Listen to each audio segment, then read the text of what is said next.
Utuu ani jiruu dubartii haasofsiisa garuu hin milkaa'uuf.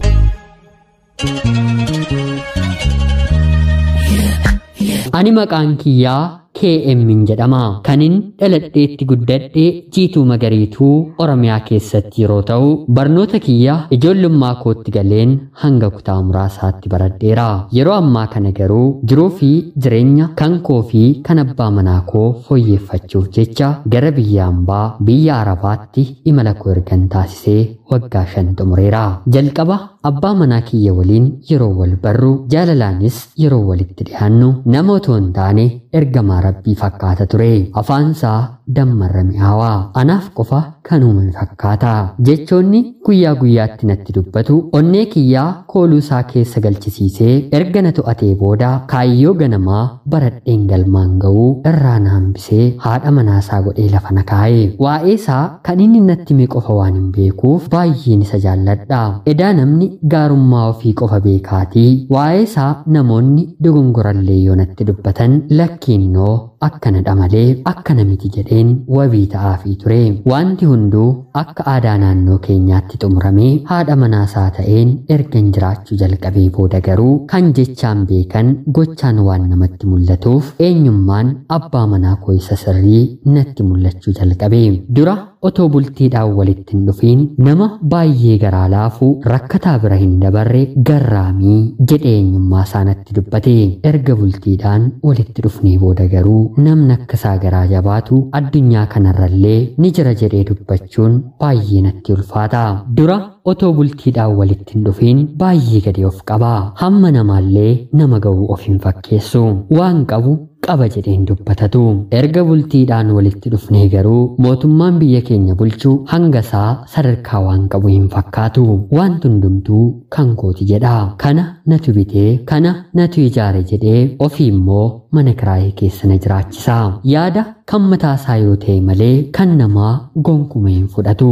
Dura otoo walitti hin dhufiin garuu yaada tokko yoon kaasee fi kuni salphaatti waan bira darbamu otoo hin taane waliin mari'achuu waliin yaaduu barbaachisaa jedhee na amansiisa ture. Maatiinsaa yeroo hedduu ana bira waan dhufaniif jajjabina isaan naaf kennaniin isa waliin hin jiraadha. Baay'ee na jaallatu. Kan inni dubbateerra kan ani dubbadhe amanu. Jireenya dhaatii otuu kanaan jiru Rabbi na gargaaree ilmoo dhiiraa tokko nan argadhe. Durii abbaan manaan koo erga kanaatii eessayyuu hin deemtu jedhee baay'ee natti jijjiiramu. Otoo na waliin ciisuu dubartoota garaagaraa waliin haasa'uu irra darbeen jalqaba. Kan nama ajaa'ibuun immoo yeroo hundaa bilbila isaa keessa galeen waa hin hordofuuf dubartiin tole jettee isaaf ishii jettu hin jirtu. Sababiinsaa ergan isa waliin jiraadhe kanan bare abbaan manaan koo kana dura akkuma kiyyaa dubartii 2 fuudhee haa ta'utii garuu amala waan hin qabneef dadhabanii irraa bahaniiru. Ani kan inni dubbateef calli jedheen hangan danda'e waliin hin jiraadha. Haa ta'utii garuu guyyaa tokko jecha yoomiyyuu dagachuu hin dandeenye arraba cimaadhaan na arrabsa. Anis yeroo inni nagaa ta'u maaliif kana naan jettee ani nama akkanaadha moo jedhee yeroon gaafadhuun lakkii ati nama akkanaa miti. Haa ta'utii garuu yeroon aaru waan hin jedhuu fi wantan dubbadhu waan hin beekneef arraba namaaf hin qopheesse sirratti hin darbadhaa jedhee natti dubbatee nagaa ta'e jedheen waliin haasa'uu yeroon jalqabu arrabuma sana naaf dabalee na lolee jecha ani hin barbaanneen keessa kiyya dhiiksee ana biraa sokkaa.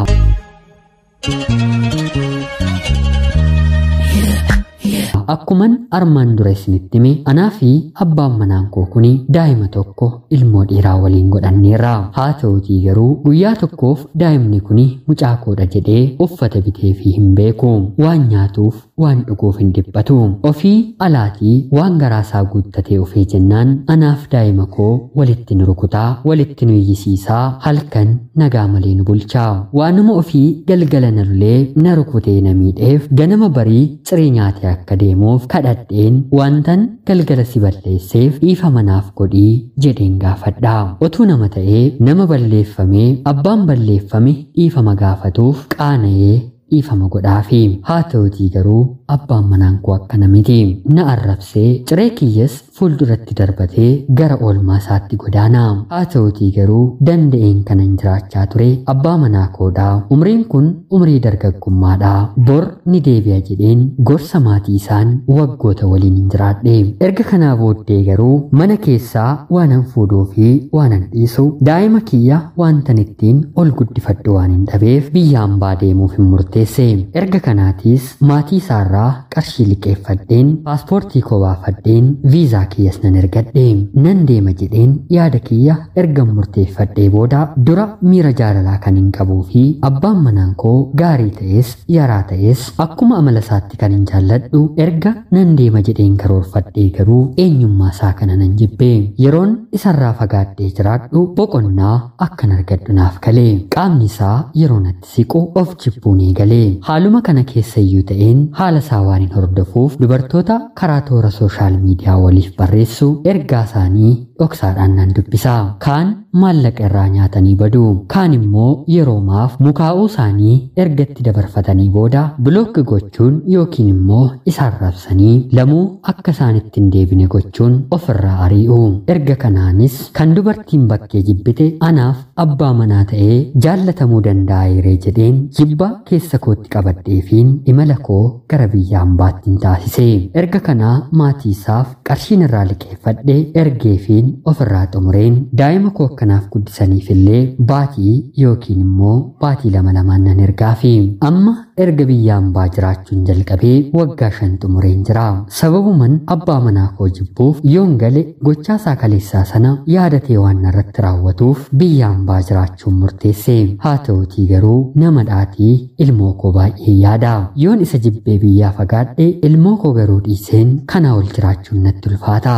Abbaan manaa koo otuu dubartii argateera ta'ee akka inni fuudhu nan beeka. Haa ta'utii garuu ollaa fi qeen hundi waa'ee isaa mataatti waan baatuuf dubartiin garaa jabaattee bultii arfaffaaf mana isaa galtu hin jirtu. Ani immoo isheen sadaffaa yoon biyyatti gale waliin jiraachuu fi waliin jiraachuu dhiisuun gaaffii yaaddoo natti ta'ee gorsa keessan akkanaaf hirtaniif gara keessan dhufeen jira. Hanga waliin jiraannetti humna naaf ta'e kan na jiraachise isa otoo hin taane maatii isaadha. Maatiin isaa amala mucaa isaanii waan beekaniif baay'ee na jaallatu, baay'ee na kunuunsu. Wanta mana keessatti hir'ate otoo ani hin gaafatiin ofii beekanii naaf guutu. Haa ta'utii garuu jaalalli maatii isaa jaalala isaa ta'uu waan hin dandeenyeef jireenya kana itti fufuun gaaffii natti ta'eera. Yaada keessan jabinaan qalbii keessan qaroominaan naaf qoodaa kanan isiniin jedhu ana obboleettii keessan KM biyyoota Arabaarraa ulfaadhaa nagayaatti galatoomaa.